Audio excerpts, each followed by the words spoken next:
I can't express the significance of just how great the source to sea is. The fact that we're bringing history right back into people's view, to see a fleet of steamers and wheelers and boats come in. This is something that Australia is going to remember for a long, long while.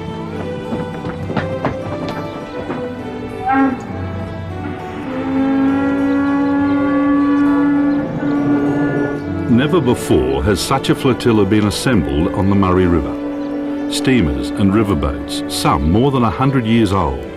A celebration of Australia's greatest river system, the Murray-Darling, from its source to the sea.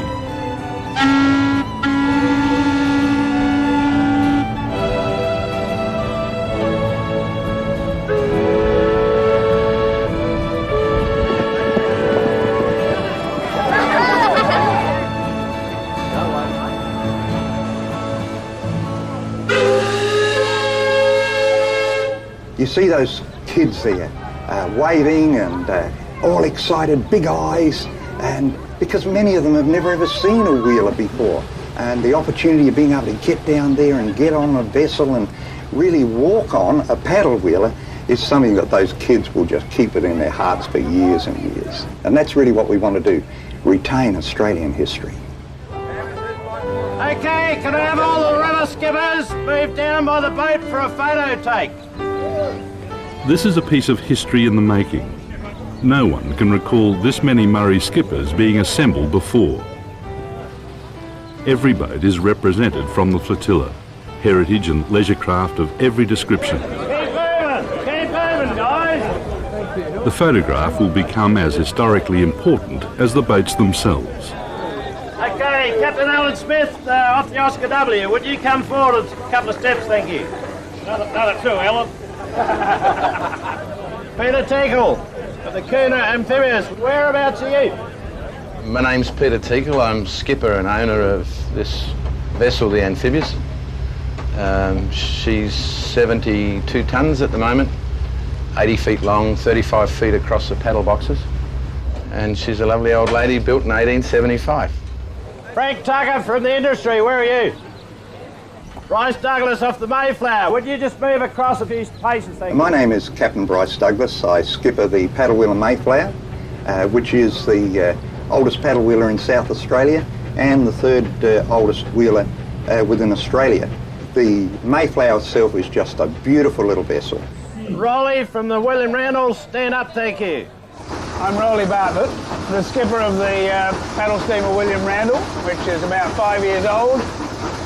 And we like it because we built it to try and incorporate all the features we like about the old riverboats. Okay, Richard Veenstra from the Oscar W. Where are you, Richard? I'm Captain Richard Veenstra from Renmark in South Australia. My two brothers and my father are all Murray Masters, and we just love the life.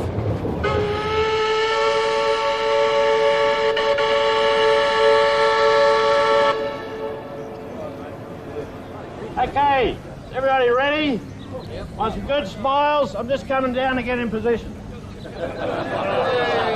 What are you the captain of?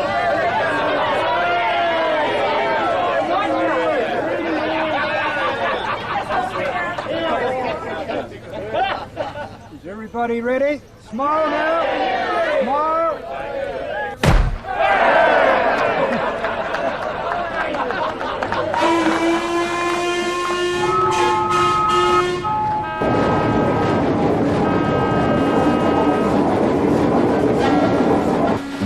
Murray River, wide and long. Murray River, you're rolling on. Murray River, bend your banks, flow down to the sea. The journey will take them 3 months. As they travel down the Murray, more boats will join them. By river's end, there'll be more than 200 boats in the flotilla. At times, there'll be more than 1,000 people involved from all parts of Australia. They all know they're taking part in an extraordinary adventure. Murray River, you're rolling on. Murray River, bend your banks, flow down to to the sea. Used to be a waterway, paddle steamers and wool and hay. They'll travel at river speed, about 10 kilometres an hour. The flotilla will be carried by water that was once snow on the Kosciuszko High Country and summer rains that fell on the Great Dividing Range in Queensland and New South Wales.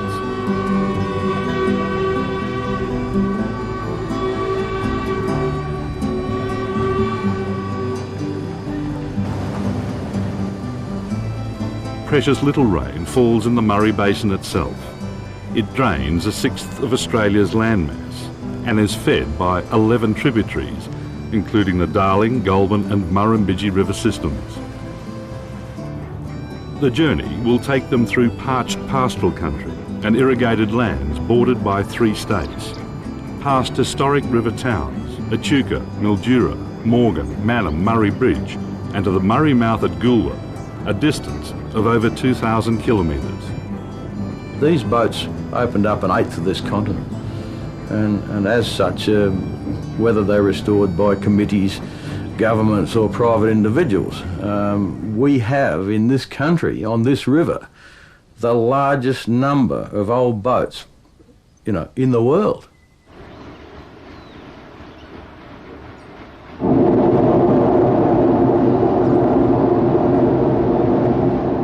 This is one of the last surviving grand old ladies of the river, with a rhythm and sound unmistakably her own.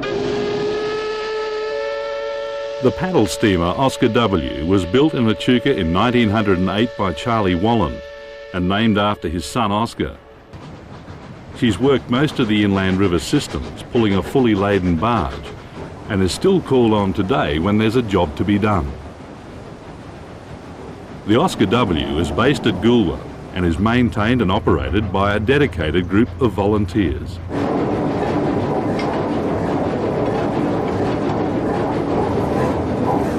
Typical of the Australian paddle steamers of the period, she's a side-wheeler, built of wood and powered by steam.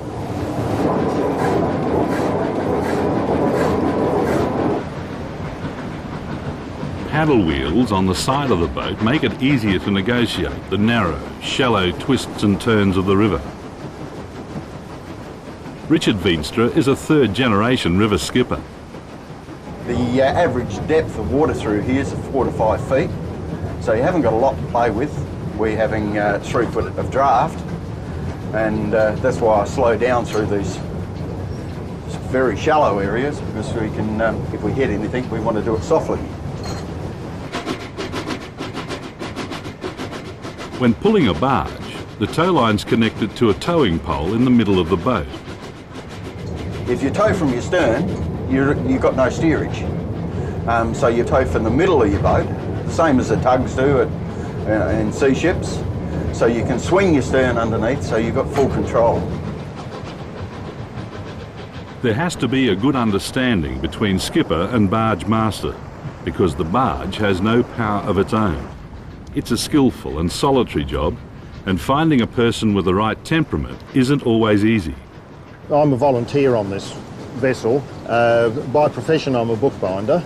As far as barge master goes, I got the job because nobody else wanted it.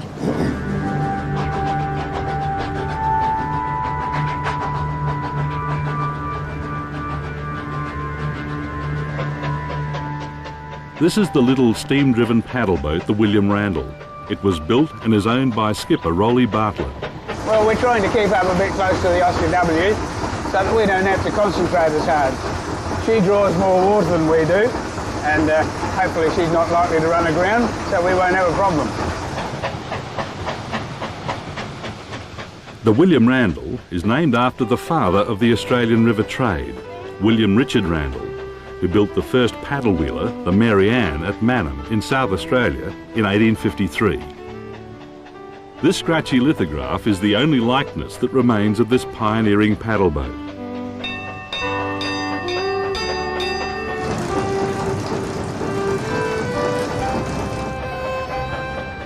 By any measure, the PS William Randall is a wonderful folly. Rowley spent 5 years during the 90s building the boat in his backyard.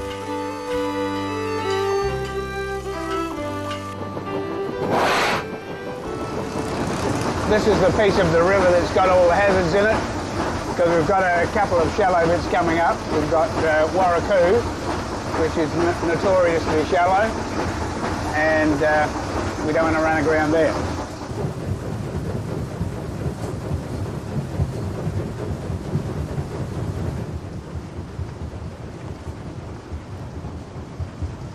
Five.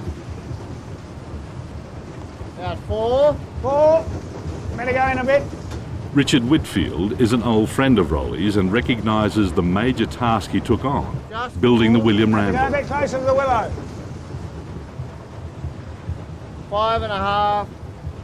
It's important because it may well be the last a new boat to be built by traditional means and powered by steam. There are others being built with steel. There are old ones being restored, but this is a new and genuine boat.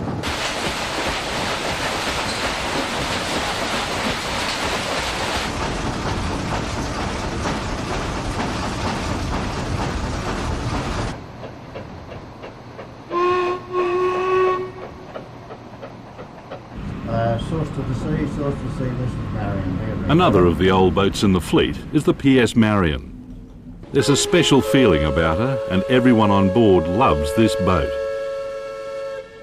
She began life as a barge in 1896, became a steamer in 1900, and by the 1930s was converted to a river passenger boat.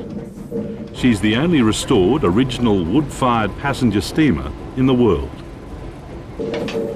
She's owned by the Mannum community, and she's also run by volunteers. I'm a diesel mechanic. I work for a garbage collection company, so this is pretty clean. The role of the volunteer is absolutely fundamental because you require everybody. You require totally unskilled people who've never been on a boat in their life and just overwhelmed with it, right up to highly skilled professionals in the engineering and in terms of the crew and the captains. And all those people have got to give their time, and they will only do that if they're obsessed by the project. Everybody knows what each captain wants and when he wants it, and I've learned a tremendous amount. The man uses Mother Nature to do a lot of his work. Catches the wind here, catches the current there. It's an eye-opener, and if you're willing to learn, you've got it all. It's expensive to keep boats like the PS Marion in the water. Morning tea time. Full fare-paying passengers help pay the bills. Yeah, we're paying passengers, but it's been well worth it, and that helps keep the Marion afloat. All of the crew are volunteers, and they've been looking after us, and we've been having a terrific week. The Acuna Amphibious is one of the oldest boats on the river. She's sleek with beautiful lines and has a colourful history, and is the fastest boat in the fleet. Now in the hands of the Teakle family, Jan and Peter have owned the boat since 1999. Oscar W, this is the Amphibious. This is Oscar W, over. Old river men say when it comes to skippering, you either have it or you don't. Peter's acknowledged as a good skipper who understands the mood of his boat and the river very well. The difference between how much a boat takes up in the water and its draft is that as the boat's going through the water, it actually requires the same amount of water as it displaces. So at 70 tonnes, she's drawing around her 70 tonnes of water as she's moving along. As you get to a sandbar, she's trying to draw that water in around her hull. And if the sandbar is on the left-hand side, she can't draw water from there, but she can from the right-hand side. That's called smelling the bottom. She will actually go to where she can draw water from. And as the skipper, if you fight that, first off, you don't understand what your vessel's trying to tell you, and secondly, you just end up on the sandbar. If you let her go, she will find the bottom, and that's called smelling the bottom, because she can get water from where that deeper area of the river is.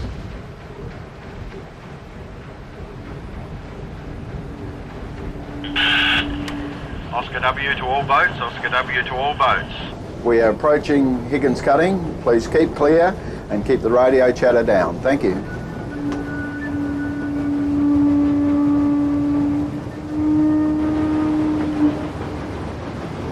got a sideways drift going with the current. As soon as I can get around, I've got to make sure that when I come in underneath the lee of this bank, it doesn't suck me backwards because of the swirling of the water. You can see the big snag on our port side. Well, that sticks out quite a way further underwater. One of the toughest challenges on the river for the source-to-sea skippers is negotiating Higgins Cutting, a tight S-bend that's difficult for a paddle steamer and barge to negotiate. What's the barge doing? Well, at the moment he'll be still following this straight stretch into it. So now he's right alongside us. It's virtually straight off our starboard beam. I've turned so quick. And of course now I've got to start watching out that I don't slacken the tow line. Of course you've got to keep the tow line slack, otherwise when it comes tight, he can really straighten you up. The unknown, of course, is how close I can go to these trees without finishing up on the bottom. And I'm a damn sight closer than I've ever been before. Where's me barge?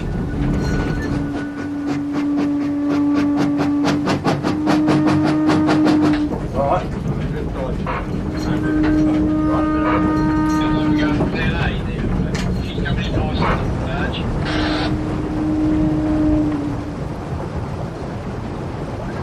Tell the dart to cut the corner. Don't go out too wide. Right, pour on. No, on the throttle, on the throttle.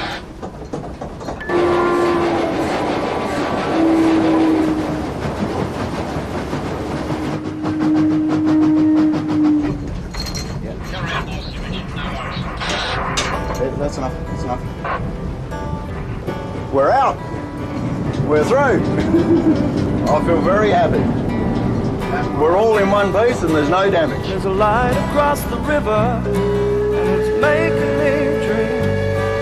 It's the last of the river boats and it's getting up steam. I can see it through the willows, I can hear it round the bend.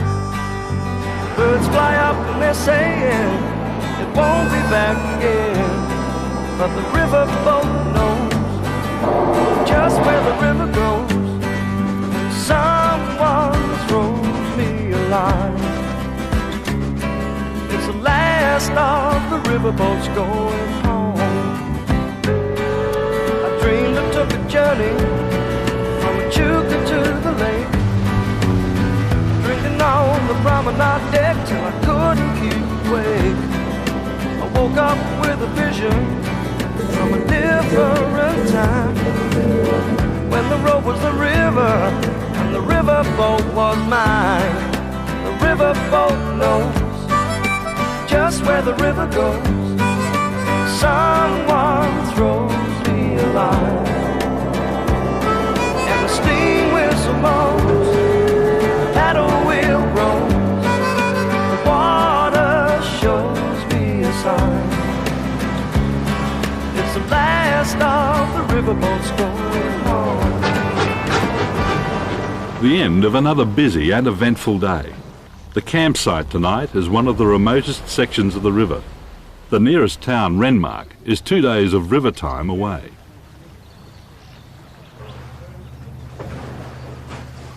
The William Randall glides into its usual spot, a secure mooring alongside the Oscar W.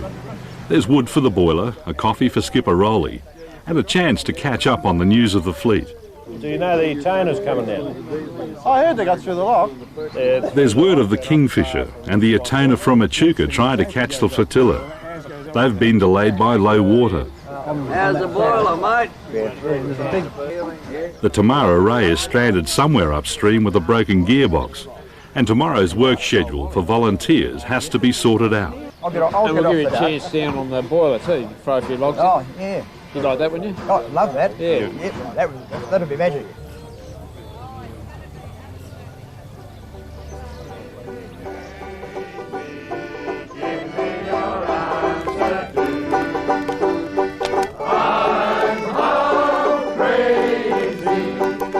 Nightfall, a log fire and a few instruments is all that was ever needed for a night's entertainment.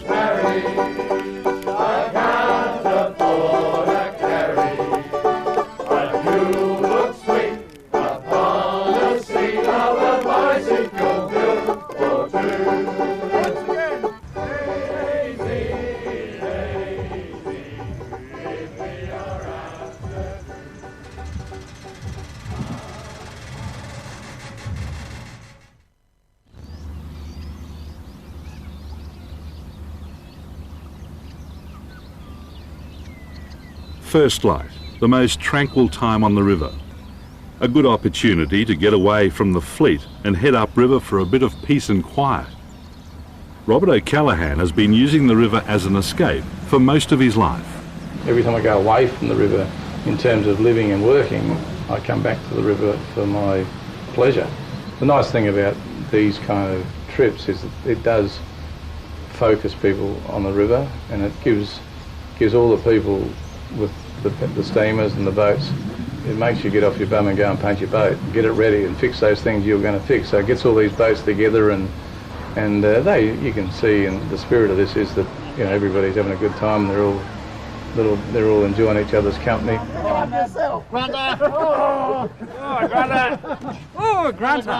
The day starts early on the steamers too, loading wood and firing up the boilers for another day on the river. Oh, that's a nice piece of sugar gum, I think. Good for burning. The daily routine of the flotilla getting underway is reminiscent of the old days. But the life the skippers and the crew had on the working boats of 100 years ago was tougher. The normal day for a skipper and his crew would be 24 hours a day. When the river had enough water in it for these vessels to negotiate, they'd either be loading wood because they'd consumed 12 tonne of wood a day. They would be loading cargo or offloading cargo.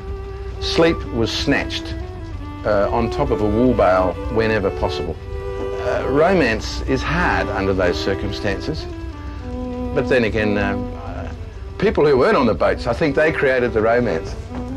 It was an exciting time because the country was opening up, and the boats drove the development of all the hinterland of New South Wales and Victoria, South Australia, even into Queensland. And for all the people that lived on that river, prior to the boats, they lived a desperately isolated life, and everything came in by bullock wagon. Once the river trade came, everything got there quicker. I mean, by today's standards, it was still slow, but you know, it was 7 or 8 days instead of months. And so the boats and the river not only built an economic base on the river system, it built a social development for the people. And so the boats became, you know, the absolute centre of their life for the people who lived along the river scale. Hundreds of riverboats and barges worked the river trade in the late 1890s. For 40 years, they were the very lifeblood of the river communities. They steamed upriver loaded with supplies, building materials and machinery, and returned with huge loads of produce, wheat and wool.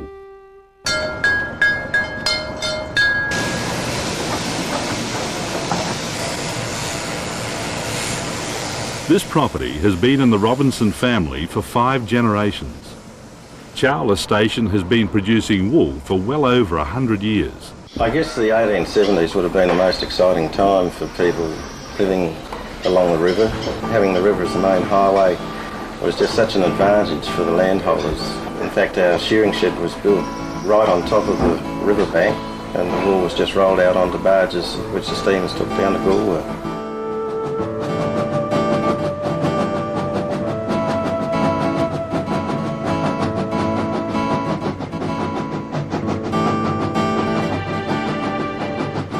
The local farms could tell by the noise of the boat and the whistle which boats were coming down to pick up their firewood in his area and so on.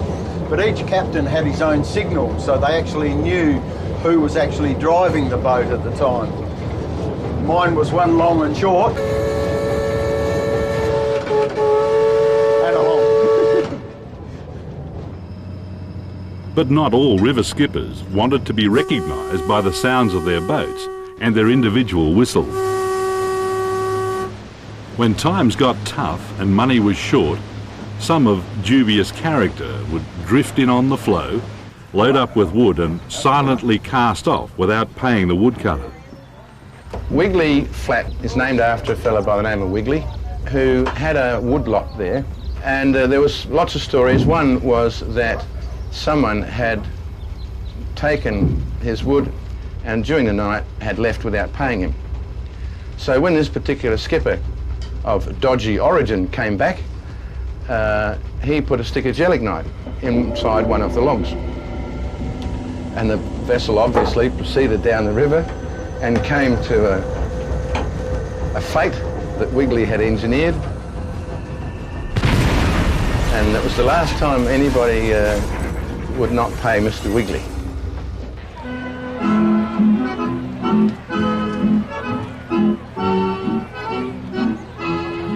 Along the length of the Murray, every one of the river communities celebrated the arrival of the Source to Sea flotilla.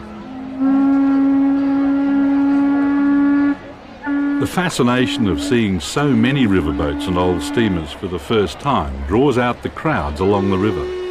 It's a chance to see and be part of working history. When I went to school, the riverboats didn't even exist, and I was taught about the bullock teams and the railway trains and the camel trains, and riverboats, one line. They were totally ignored. I think that's why there's been a big upsurge in interest in them, because people my age and even younger than me were never taught about these things. So all of a sudden we discover them and go, wow, this is interesting.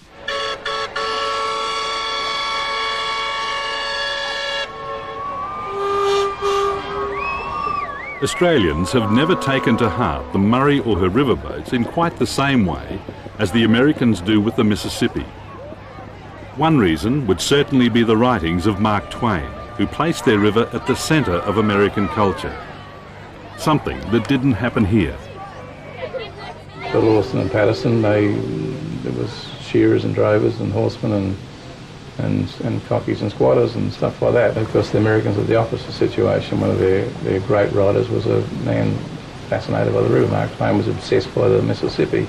So he captured the spirit of that time in all of his writings, and unfortunately we didn't have anybody that could capture the spirit of the time in our country that was the equivalent.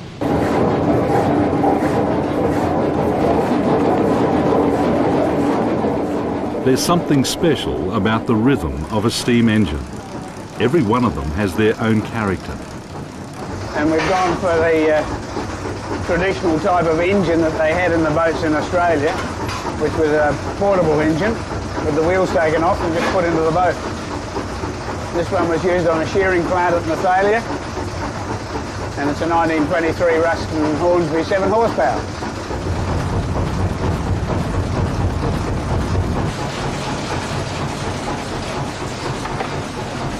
Stones are ready.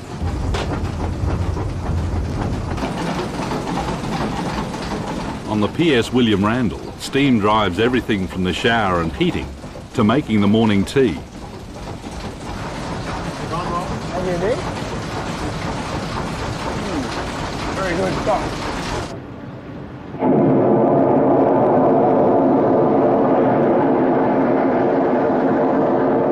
The main control is this valve I got behind me, this wheel. To give it more steam, we wind it up a bit and it'll pick up our speed, increase the pressure in the cylinders. To stop the paddle, we use this lever to ring the bell in the engine room.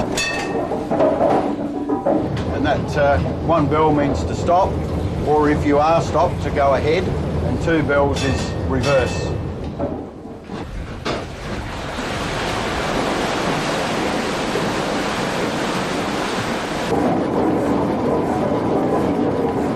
I think the Americans are fascinated because they basically don't have any boats left.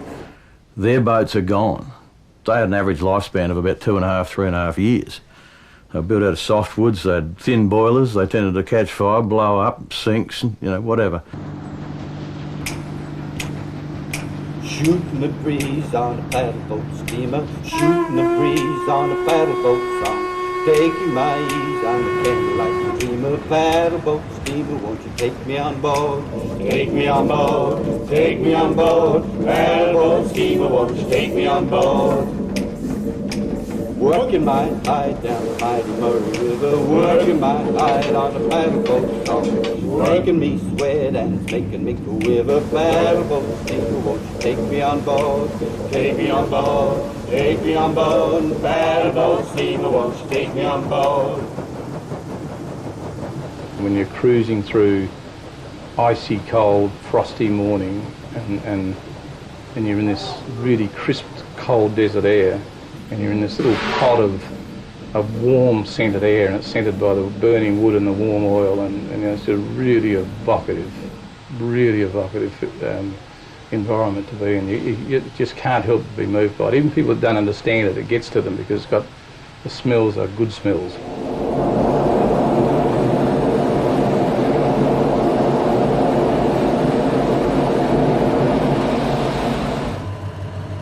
The only steam on the Acuna Amphibious comes from the kettle boiling on the wood stove in the galley. Steam is terribly romantic and terribly impractical. Firstly, you need an engineer with a steam ticket. Secondly, they go through about half a tonne of wood an hour. So a couple like ourselves just couldn't do it. The diesel's very practical. We try and quieten it down, put smoke in the stack, put a compressor on it so that we've got a whistle, and all those other things that are the romance side. But yeah, the diesel is very practical.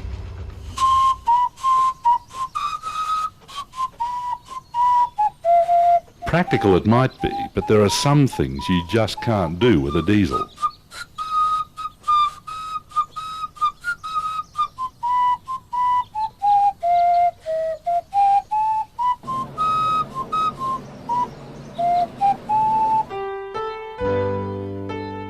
By the 1890s, the steam-driven river trade was flourishing. At Morgan, 8 trains a day were needed to unload the cargo from dozens of boats and barges. Down the river at Mannum, Australia's first motor car was being built by David Shearer. It was the third in the world and powered by steam.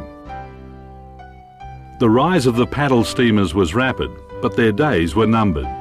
Rail transport was faster and more dependable.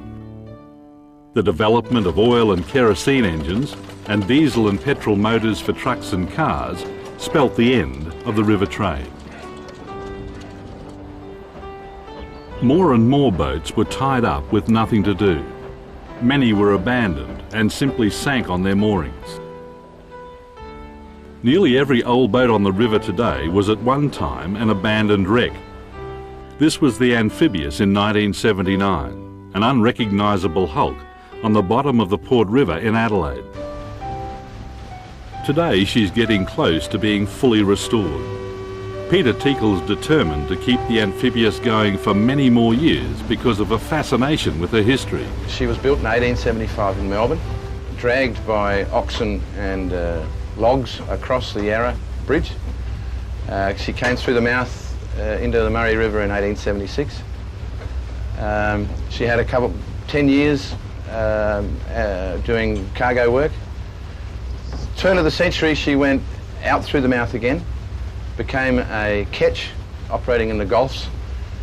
Then in 1948, she was converted into a showboat on the Port River, and she did her nightly cruises as a restaurant and dance boat.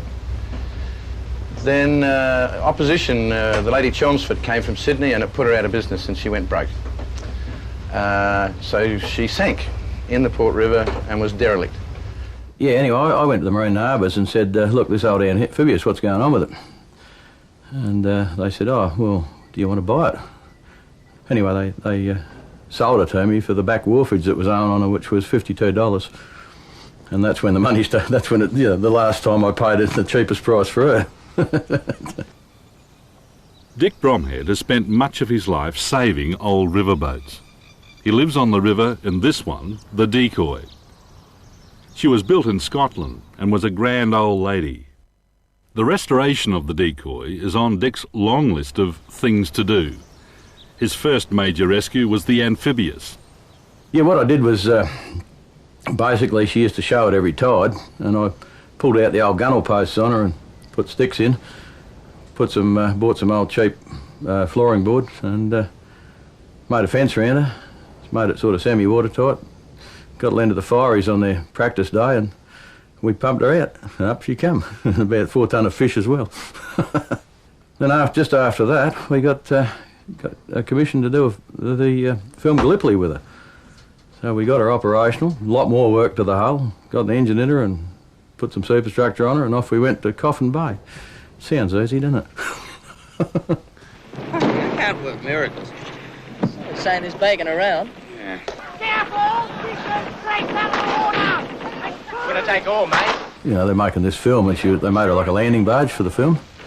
And we had to go on the beach with her there in what they call Farm Cove. And I still remember the boss coming down and saying, "Oh, well, you can leave now, Dick, we're finished with you." And he's standing next to the bow of the boat. I said, "Oh, well, you know, she's on the hard a bit, you know.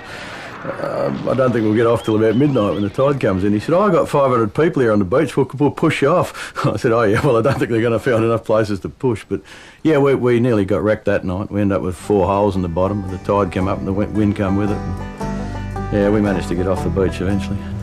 Here I am up a river, paddle steamer I ride, dodging the mud banks, churned up inside. The TV series The River Kings was the next stroke of luck for Dick Bromhead and the Amphibious. He was approached by the program's producer Rob George to redesign the Amphibious into a paddle wheeler. Paddle steamer, take me on home. They renamed it the Lazy Jane. Rob came to me and said, "What can you do with this boat, Dick?" And I said, "Robert, it's a blank page. We can do what we like." So I designed the boat for him very quickly. We did it all in 5 weeks, the whole thing from design to actually operational vessel. Luckily I had most of the machinery already for her. We really enjoyed doing the film. It was great. It was fantastic working with the industry and that. And the old actors, they were just brilliant. Yeah, all vaudeville men, they were tremendous. Charlie! Yes, Copper? I want breakfast laid in the saloon as soon as we reach midstream. I'm not a chook. I don't lay breakfast. Okay, no worries. I get the picture. Cast off far enough!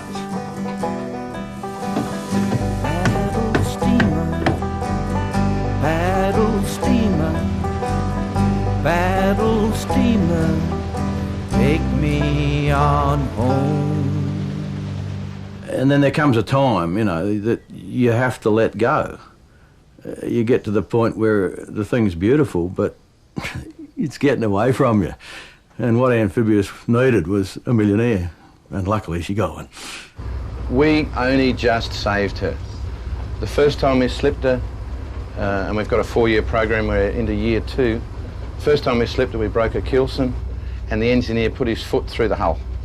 The only thing that was keeping her afloat was the actual water pressure on her hull. As soon as we put her on the slip, that pressure wasn't on it, and she literally fell apart around the bow.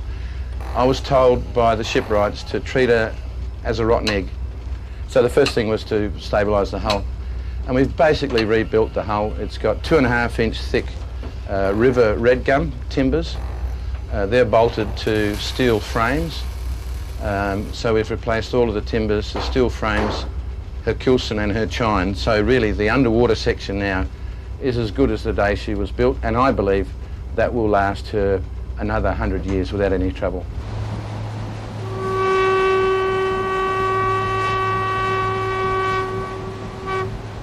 I'm Andrew Cook. This is my boat, the Daisy, and I'm mad. Passionately mad. Who could disagree? This twisted mud-caked wreck is all that's left of an 1896 paddle steamer, the Daisy.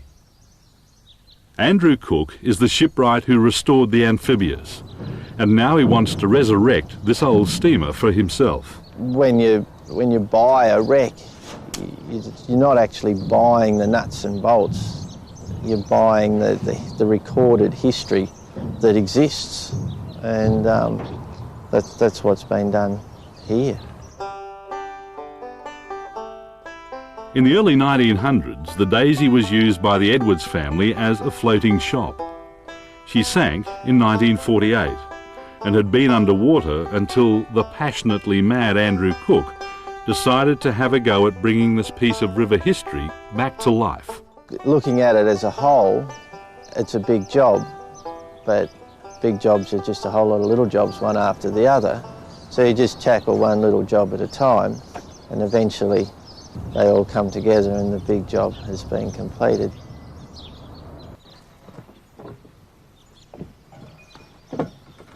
After the Daisy, there's very little boat restoration that Andrew Cook wouldn't tackle, and there's no shortage of people wanting to have a go at refloating and restoring sunken wrecks. The Hebe is yet another boat directly connected to Dick Bromhead. It's a riverboat, but not from the Murray. Somebody told me there were these old barges up there they were selling for $1. If anybody wants a riverboat, that's too good to give up. So I was headed for the north coast of New South Wales and found there were literally dozens of these barges, hundreds of them in fact, for $1 each. But the guys at the slipway at the Harwood Island Mill on the Clarence River, sugar mill, they said to me, "Oh, there's a boat here for sale. One of our tugs is for sale." So they showed me this big, long, lean tug. I said, "This is all right, it goes." You know, so the skipper took me out and took me around the bay on her. Yep, that's fine. She's a beauty. This is the Hebe in 1975. Her days as a sugar barge tugboat on the Clarence River were over. Her life as a Murray River boat lay ahead. Yeah, I got her together, put gunnels on her, corked her up and fiddled the engine up, cleaned out the fuel tanks, etc., and made some accommodation. Managed to con a couple of surfers into coming with me, and with a book on navigation in one hand, the steering wheel in the other, off we went. I really wasn't sure whether we were going to make it or not, but yeah, after about a month we got there. Over the next 25 years, the Hebe spent a fair bit of time in the hands of several owners in a parlous state. She was in desperate need of a saviour, and found one when she finally ended up in a backyard at Ramco with Kerry and Mick Knight. You've got to certainly want to do something to take a project on of this size, and we think we're the ones to actually do it. You know, there's been a lot of people that have taken on the Hebe prior to us, doing certain pieces on it, but nothing to the extreme of what we're going. We want to see the boat back to an original state. Good. If the wife or the partner is not interested, then a project like this could be very, very daunting, very, very hard on a marriage, because you've really got to do it together. Everything has to be mutual. From the finances for a start, I mean, you know, willing to put the amount of money that we're going to put into this, to actually doing it, both being interested in it and both being a party, you know. Okay, so you're going to put that onto there? Yep. I think it's wonderful that Mick's doing it. It's absolutely great. It's just so wonderful to see the old girl up off the bottom again, because she was sunk up the river here for about 4 years. And I think Mick's a very brave man, but good luck to him.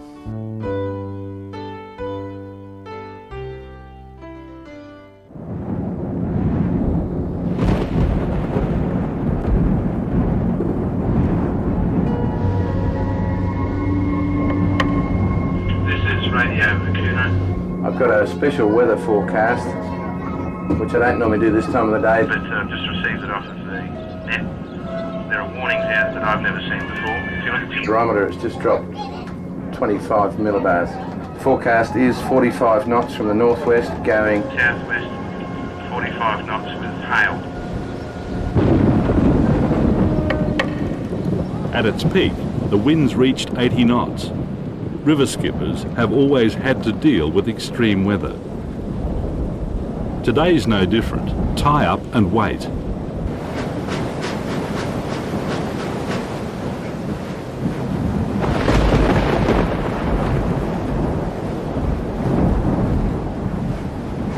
Graham, we're going to need an extra bow line. There's a big wind coming in tonight, and I need it stitched up tight.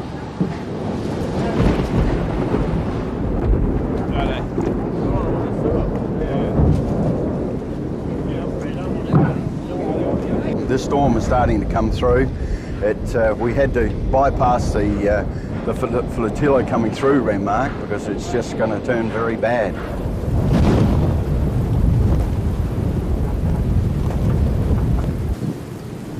Most of the planned outdoor community celebrations got blown away, but nothing could stop the Renmark Federation Ball from going ahead. Murray River wide and long, Murray River rolling on, Murray River bend your banks down to the sea. Past Mildura around the bend, Chafee's landing to Boomer's End, to a sea that never ends, a land of dust and drown. Murray River wide and long, Murray River rolling on, Murray River bend your banks, flow down to the sea. But from your banks you've seen the change, factory cities whiz and ways. Sometimes you've almost stopped your flow, you've seen enough to know that Murray water's sweet and strong. Since time began, it seems that long. The Murray River's still rolling on, going down to the sea. Murray River wide and long, Murray River you're rolling on, Murray River bend your banks down to the sea.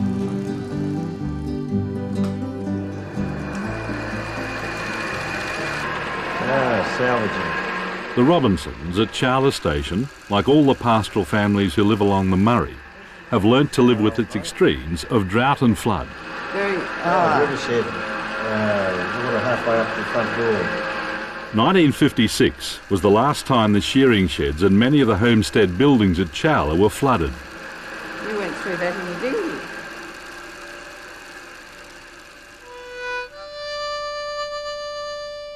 The Murray and Darling rivers have always been unpredictable. When the rains failed, the rivers went dry and the paddle boats were stranded, perhaps for months, sometimes years. When the rivers finally rose, the race was on. They used to charge up there in a flood and then sometimes had to pick up 2 years' wool. And there's some good stories about paddle wheels actually going out of the river inland over the fences, getting the wool on and getting out before the river dropped, and there's a couple of them didn't get out, of course, and the remnants are still there. The river, with its cycle of floods and droughts, became a political football in the late 1800s. There was a push to regulate its flow, from paddle boat skippers for navigation and others who dreamt of using the water for irrigation. The solution was a series of structures of concrete and steel.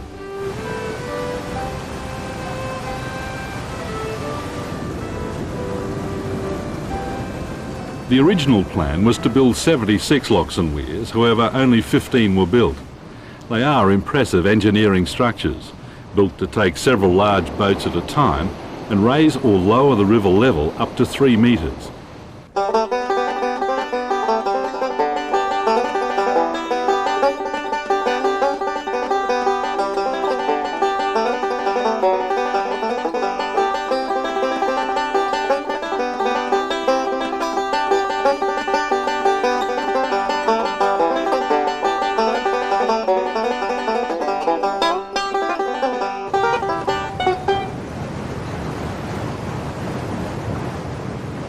The impact of the locks and weirs on the Murray system was both short and long term. In the short term, there was an enormous number of trees that died along the river, mainly the red gums.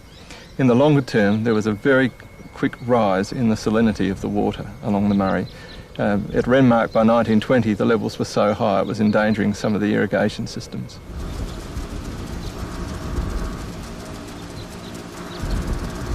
Irrigation is a two-edged sword. Water brings life, but if used to excess, it also brings salt to the surface. Water from the Murray and its tributaries today produces 40% of the food we eat and export. It is Australia's food bowl. green fields of abundance surrounded by near desert. There's something hypnotic about travelling along a long, thin ribbon of water through a desert landscape, and the skippers are as passionate about their river as they are about their boats. The river is mighty, if we keep it that way. It's had a lot of stuff done to it. They take far too much water out of it, and unless we can respect it, it's going to die. But now the movement is to save the Murray. I'm completely behind it. Also save the Murray life. Keep the boats plying on it, because it's all part of our history and our trade.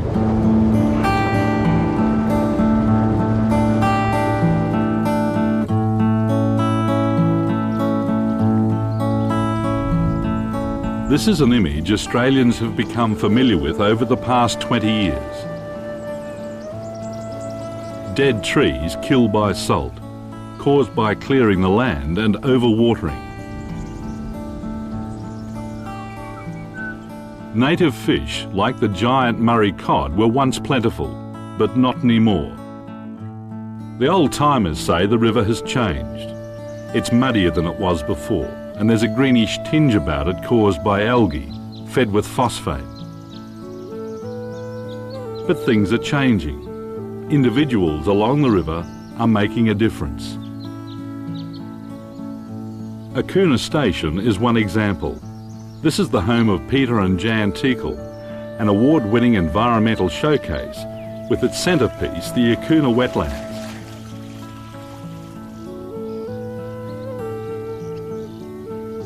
Peter Teakle is as passionate about restoring his wetlands as he is about restoring the amphibious. With his manager Peter Ward, they're committed to changing his Billabong wetlands back to the way they were. I first saw it 6 years ago, and it was a barren pond of turbid water stirred up by carp. No life involved at any place or form, no weeds, no trees, nothing happening. The transition has been nothing less than remarkable. What was dead is now alive. The wetlands were drained, the destructive European carp removed, island sanctuaries for bird life built, and the health of the Akuna wetlands restored.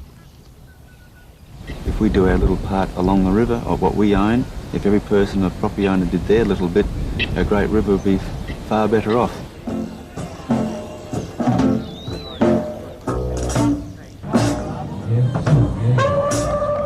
Akuna Station is a major meeting point for the fleet. Boats from the Lower and Upper Murray have gathered here for one of the big Sauce to Sea celebrations. The night is memorable, with music from one of Australia's jazz greats, James Morrison.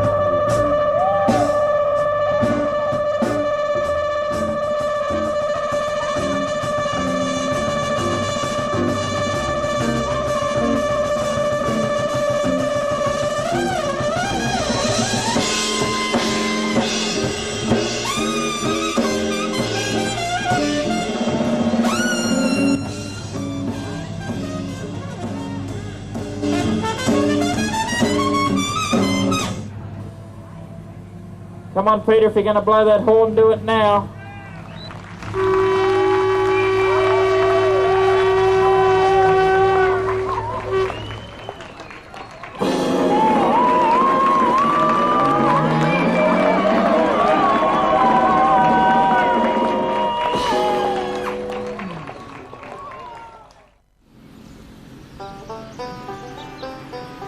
Well, I love rivers and I'm passionate about old boats. And I heard about the voyage down the Great River Murray, and I just had to be here. So in a very short time I got my act together and brought the little dinghy down with me, and it had to be done.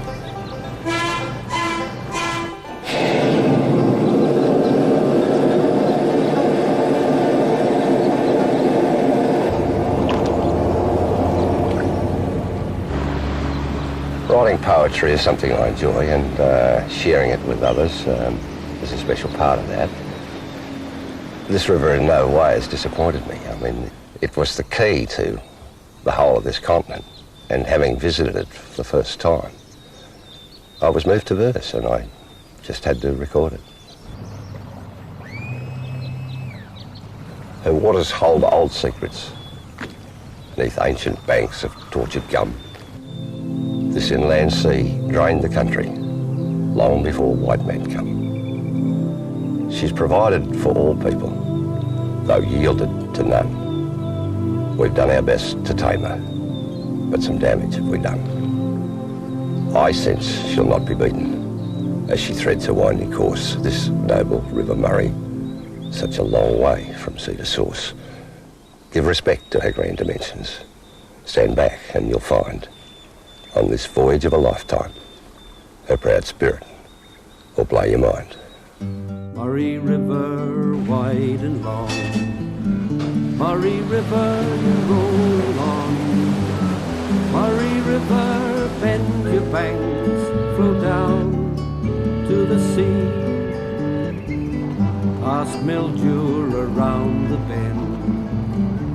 They've been travelling for months and are nearing journey's end.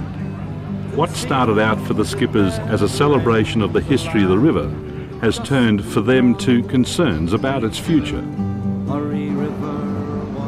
Our river's dying, and if we as Australians don't do something about it, we'll have a polluted river that is useless to everybody. It needs a champion. The river needs a champion with the political savvy and the political commitment to turn this river into a river that can cope with the demands of what's going to happen in the world in the next 100 years. I think we need one authority for the Murray, and it's got to have teeth. It'll probably kick people like me clean off the river. And I think that's what we've got to have. We've still got intercolonial jealousies here. Right at the moment, Queensland won't even talk to South Australia about water usage. I mean, which century is this? I've looked at other rivers of the world, and the way they've fixed their problem is to put a person in charge. The Mississippi, the Rhine, the Rhone, etc. I believe a person needs to be put in charge, give them a fairly thick checkbook, and make it happen. I don't know just a single authority suddenly fixes it all. What's needed is a way to manage knowledge and a way then to engage communities, including the political process, in the change process that's necessary. Unless you have those elements, you don't get there. A single authority, well, it sounds okay, but it doesn't work without knowledge, it doesn't work without process, and I think we're making progress. You can argue whether it's quick enough, but on a world scene, it's been huge progress in the last decade, and I'm optimistic about how fast we can go in the next decade. Murray River, wide and long, Murray River, you're rolling on. Murray River, bend your banks down to the sea. Imagine a journey down the Murray along the slowest moving river in the world through the driest continent on Earth. And finally, you arrive here. One of the most spectacular sights in Australia, where the Murray meets the sea and the Coorong stretches out to the horizon and beyond.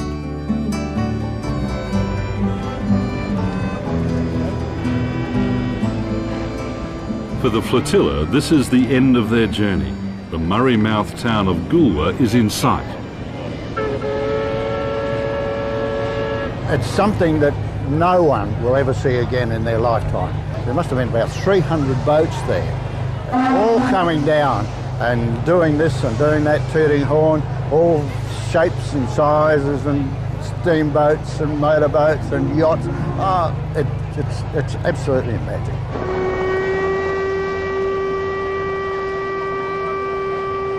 It was a great entry into Goolwa. There was more boats than I ever imagined. There was more people than I ever imagined. More colour with the tents and marquees and people on the shore, bands playing, and more dignitaries than I ever thought would come out to see us. And now it's just the end of a magnificent trip. Mixed feelings, of course.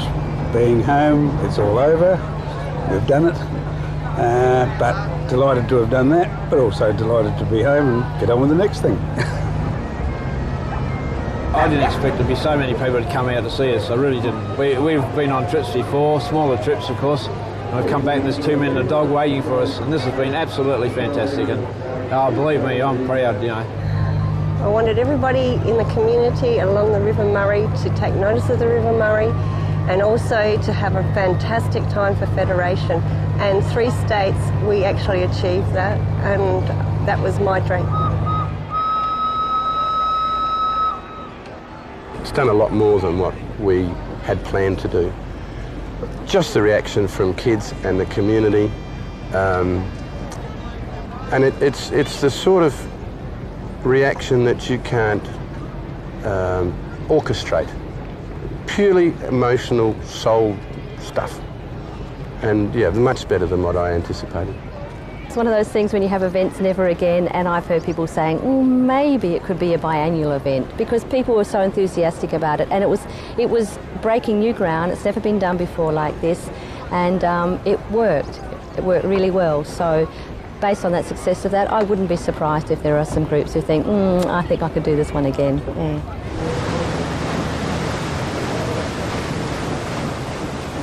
100 days from the source to the sea, and another significant chapter has been added to the history of the Murray and her magnificent riverboats.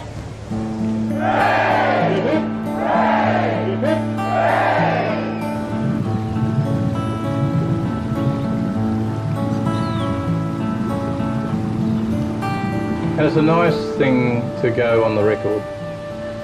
All the boats got together, and that when someone looks at it in 50 years' time, it'll be looked at as a really, really important event.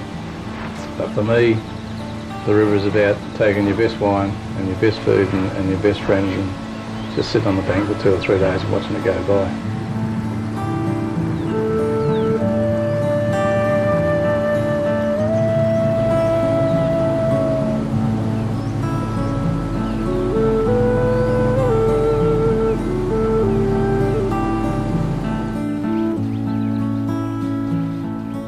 What I love about the river is its serenity. As we get more sophisticated in life generally, it's getting more and more difficult to have silence. We have to pay for silence. Here on the river, we have lots of silence. It's serene, and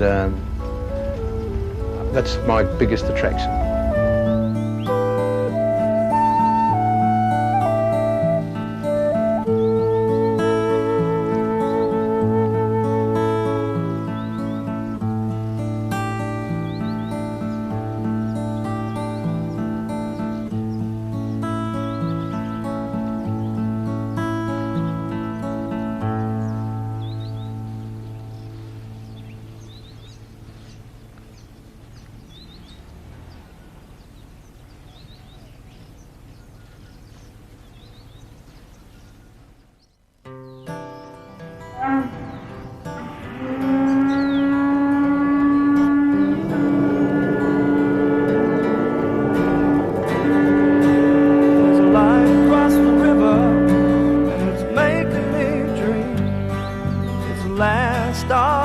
Boats and it's getting up steam. I can see it through the willows, I can hear it round the bend. Birds fly up and they're saying it won't be back again. But the riverboat knows just where the river goes. Someone throws me a line. It's the last of the riverboats going home. Dream that took a journey from Echuca to the lake, drinking on the promenade deck till I couldn't keep awake. I woke up with a vision from a different time, when the road was the river and the riverboat was mine. The riverboat knows just where the river goes. Someone throws line, and the steam whistle moans, paddle wheel groans, the water shows me a sign. riverboat's going home.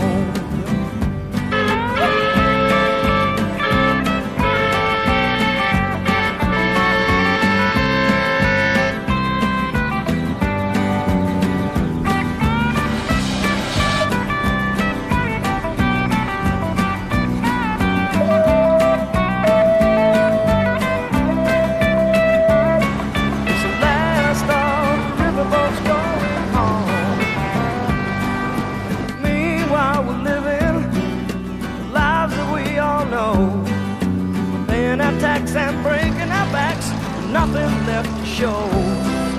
We're thinking of the future, of the day that'll come to shore.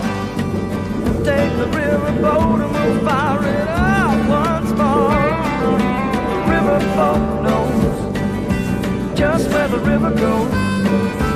Someone throws me a line, and the steam whistle moans, paddle wheel grows, the water shows me a sign. It's the last of the riverboats going.